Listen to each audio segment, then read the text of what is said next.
Всім привіт! Сьогодні з вами Ваня і сьогодні я покажу вам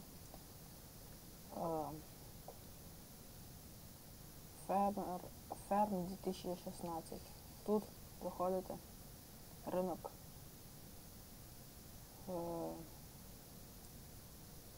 Кропаландії. Купуєте собі героїв.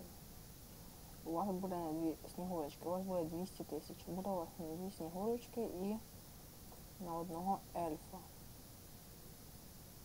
Ну і ще на 6 цих сніговиків. Нажимаєте склад подарків, заходите. У вас тут буде скоро збиратися подарки. Собрати всі. Собрав подарки, ринок подарків. І це такі 1000 подарків лише за 1 секунду. 12 монеток за секунду. Ви подумаєте, що буде за 2 години. За 2 години буде мільйони. Продати все, 10 рублів не вивод. Так.